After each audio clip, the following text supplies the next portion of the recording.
Good morning dear students. आज हम लोग जुडिशरी क्या है, what do you mean by judiciary and what are the powers and functions of the judiciary, इस पर विचार करने का प्रयास करेंगे। यह परीक्षा के व्यू से, पॉइंट ऑफ व्यू से काफ़ी इम्पोर्टेंट क्वेश्चन है और इससे प्रश्न आता है।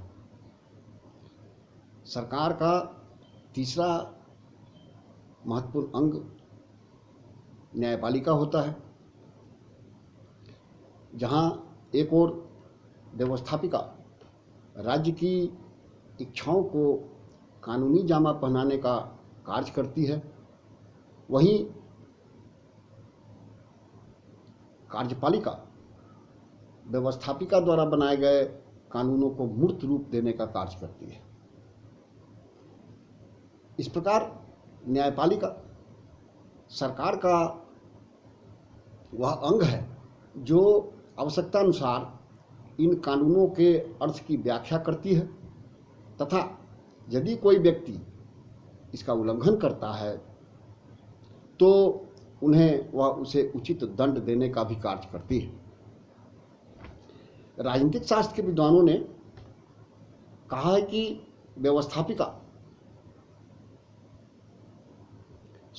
राजनीतिक शास्त्र के विद्वानों ने कहा है कि न्यायपालिका का अस्तित्व किसी राज्य के व्यवस्थित जीवन के लिए अत्यंत आवश्यक होता है। किसी भी राज्य में कानूनों की कितनी ही अच्छी व्यवस्था क्यों न हो, उसे कार्य रूप में परिणत करने के लिए जब तक एक सुव्यवस्थित एवं पृथक और स्वतंत्र न्यायिक व्यवस्था नहीं होगी, तब तक उसका पूरा लाभ नहीं उठाया जा सकता है। राजकीय कानूनों का पालन ठीक ढंग से हो रहा है या नहीं, और यदि कोई व्यक्ति या व्यक्ति का समूह उसका उल्लंघन कर रहा है तो उसे उचित दंड मिले, इसके लिए एक निर्भीक और निष्पक्ष न्यायिक व्यवस्था का होना अत्यंत आवश्यक होता है। आधुनिक लोकतांत्रिक विश्व व्यवस्था में न्यायपालिका का महत्व और भी बढ़ गया है, क्योंकि अब तक यह विभाग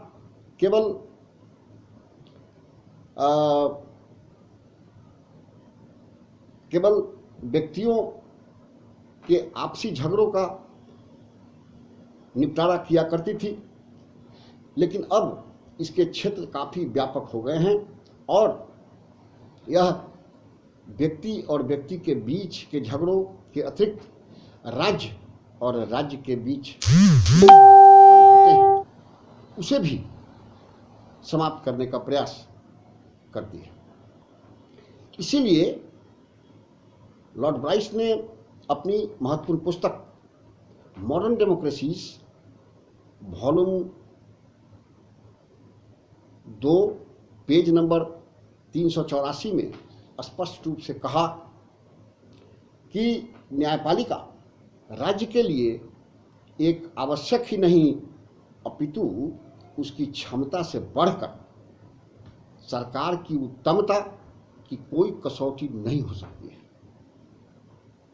जहाँ तक न्यायपालिका के अधिकार एवं कर्तव्यों का प्रश्न है, इस पर राजनीतिक शास्त्र के विद्वानों ने निम्नलिखित शीर्षकों के माध्यम से इसके अधिकार एवं कर्तव्यों की व्याख्या की है। सबसे पहले अभियोगों पर निर्णय का कार्य। न्यायपालिका का सबसे प्रमुख कार्य यह है कि कानूनों के अनुसार व्यक्तियों के आपसी झगड़ों पर निर्णय करने का कार्य करती है। व्यक्तियों के आपसी झगड़े दीवानी, फौजदारी या माल संबंधी अनेक प्रकार के होते हैं और न्यायालय इन सब प्रकार के झगड़ों पर निर्णय कानूनों के अनुसार करती है। इस संबंध में यह स्मरणीय है कि न्यायालयों को ऐसे मुकदमों के से कोई अच्छाई या बुराई से कोई उनका वास्ता नहीं होता है। वस्तुतः न्यायपालिका यह नहीं देखती है कि अमुक कानून न्यायपूर्ण है या अन्यायपूर्ण है, वह जनहितकारी है या जनता के हितों के विरुद्ध है। उसका कार्य यह देखना होता है कि उसमें उसके समक्ष जो मुकदमा आया है उस कानून के अनुसार उस पर निर्णय करे। पुनः उसके दूसरे कार्य के विषय में विद्वानों ने कहा कि यह कानूनों की व्याख्या करने का कार्य है। मुकदमों के सिलसिले में न्यायपालिका को कानूनों की व्याख्या करनी पड़ती है और इस प्रकार वे अनेक कानूनों के अभिप्राय का स्पष्टीकरण करते हैं और न्यायपालिका द्वारा इस प्रकार की गई व्याख्याओं की स्थिति कानून के समान ही होती है। तीसरी बात, अर्थात इसका जो न्यायपालिका का जो तीसरा महत्वपूर्ण कर्तव्य है, उसके विषय में विद्वानों ने कहा कि औचित्य के सिद्धांत पर यह निर्णय देने का कार्य करती है।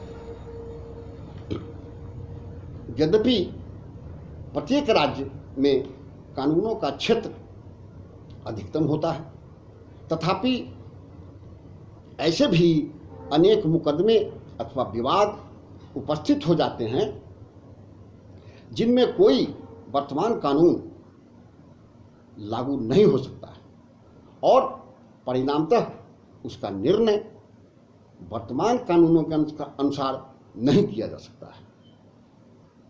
ऐसी दशा में न्यायपालिका औचित्य, इक्विटी तथा स्वाभाविक तथ्य के सिद्धांत पर अनेक निर्णय देती है। इन निर्णयों का भारी महत्व होता है क्योंकि ऐसे ही निर्णयों के आधार पर कानून की परंपरा स्थापित हो जाती है और राज्य के कानून के ऐसे प्रकार का विकास होता है जिसे हम केस लॉ या न्यायाधीशों द्वारा निर्मित कानून के नाम से जानते हैं। पुनः इसकी चौथी शक्ति या कार्य का विवेचन करते हुए विद्वानों ने कहा कि व्यक्ति की स्वतंत्रता एवं उसके अधिकारों की रक्षा करने का काम भी न्यायपालिका द्वारा किया जाता है। इसमें न्यायपालिका व्यक्ति की स्वतंत्रता तथा उसके अधिकारों की रक्षा करती है।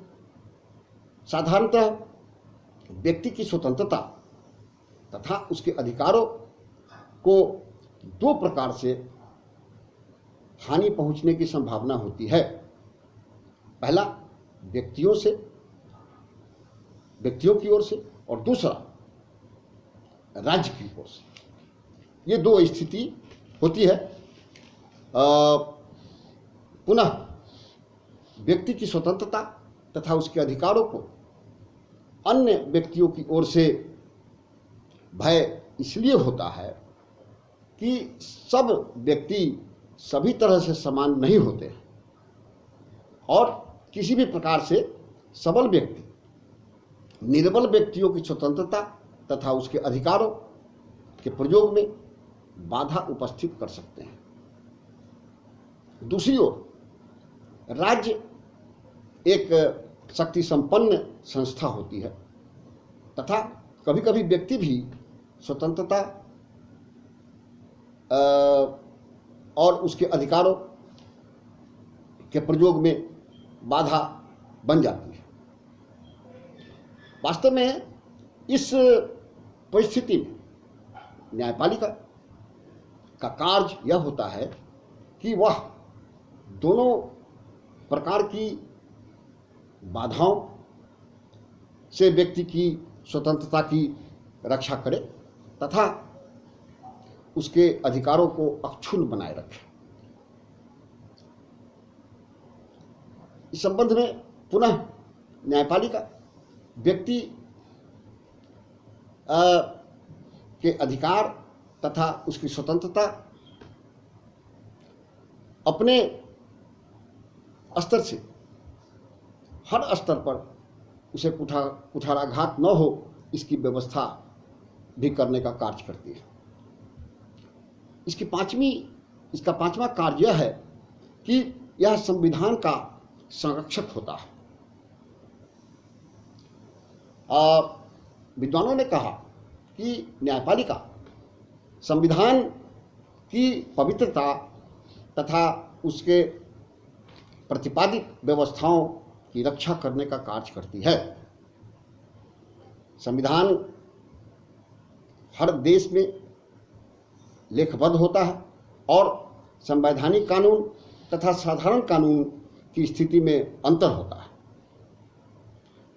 तो व्यवस्थापिका की कानून निर्माण शक्ति संविधान द्वारा मर्यादित होती है और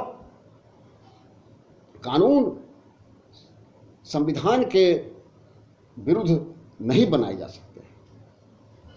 कोई भी कानून संविधान के विरुद्ध आप नहीं बना सकते हैं। यदि व्यवस्थापिका ऐसा करती है और ऐसा कोई भी कानून बनाती है जो संविधान के प्रतिकूल हो, तो राज्य के नागरिकों को यह अधिकार प्राप्त होता है कि वह न्यायालय से उसके विरुद्ध न्याय प्राप्त कर सके। उसके विरुद्ध न्यायपालिका में जाकर न्याय प्राप्त कर सकता है। संविधान में संघ तथा इकाइयों के अधिकार एवं कार्य सुनिश्चित कर दिए जाते हैं और अगर इन दोनों के मध्य कोई विवाद की स्थिति उत्पन्न होती है तो सर्वोच्च न्यायालय ऐसी स्थिति में संविधान की व्यवस्था की रक्षा करती है और उसका फैसला अंतिम माना जाता है। इसकी छठी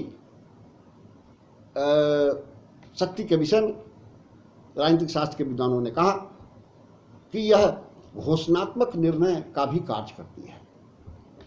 अर्थात कभी कभी ऐसा होता है कि व्यवस्थापिका सभाएं जाने अनजाने में ऐसे कानून बना डालती है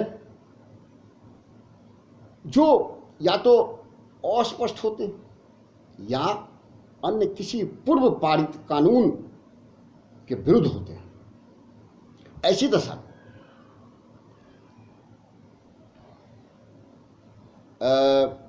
दशा में भी न्यायालय उक्त प्रकार के कानून में घोषणात्मक निर्णय दे सकता है और इस प्रकार के दोषपूर्ण व्यवस्थापन से राज्य की रक्षा कर सकता है। इसके अन्य एक कार्य, सातवां कार्य के संबंध में विद्वानों ने कहा कि यह परामर्श देने का कार्य भी करती है। न्यायपालिका को परामर्श दात्री संस्था के रूप में भी देखा गया है। अर्थात विश्व में अनेक देशों में न्यायपालिका कानूनी प्रश्नों पर परामर्श देने का कार्य करती है। अगर उस देश का व्यवस्थापन या शासन विभाग इसकी मांग करता है तो वह परामर्श देने का कार्य करती है। उदाहरण स्वरूप विश्व में England, Canada, Austria, Panama, Bulgaria, Sweden जैसे अनेक राष्ट्र हैं जो समय समय पर न्यायपालिका से परामर्श लेने का कार्य करते रहे हैं। अंततः विद्वानों ने इसके अंतिम कार्य के विषय में कहा कि यह विविध कार्य या मिसलेनियस फंक्शंस भी करती है। इसमें मूल रूप से न्यायपालिका अपने अधीन अनेक कर्मचारियों की नियुक्ति करता है, फिर अल्पसंख्यकों के संरक्षकों की नियुक्ति करता है, फिर सार्वजनिक संपत्ति के ट्रस्टीज या प्रन्यासियों की नियुक्ति करने का काम करता है, वसीयतनामों पर वसीयतनामों को पंजीकृत करने का काम करता है, फिर ऐसे मृत व्यक्तियों के संपत्ति का प्रबंधन भी करता है जिसका कोई उत्तराधिकारी नहीं हो। इसके अतिरिक्त न्यायपालिका अपराधियों के या अपराधी प्रकृति के उन कार्यों का होना रोकते हैं जिनसे किसी को अवैध रूप से हानि होने की संभावना रहती है।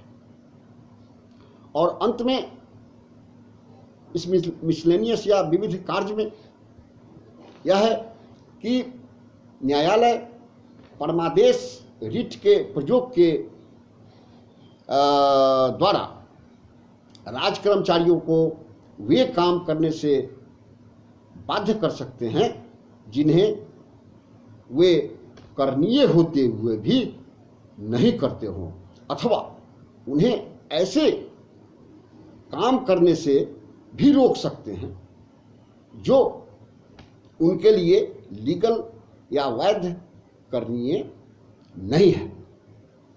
उपरोक्त विश्लेषण से स्पष्ट होता है कि आधुनिक विश्व व्यवस्था में न्यायपालिका की भूमिका और न्यायपालिका के अधिकार एवं कर्तव्य अत्यंत व्यापक तथा विशाल हो गए हैं और इसके बगैर शासन व्यवस्था या देश की व्यवस्था को सुचारू रूप से चलाना संभव नहीं है। Thank you very much.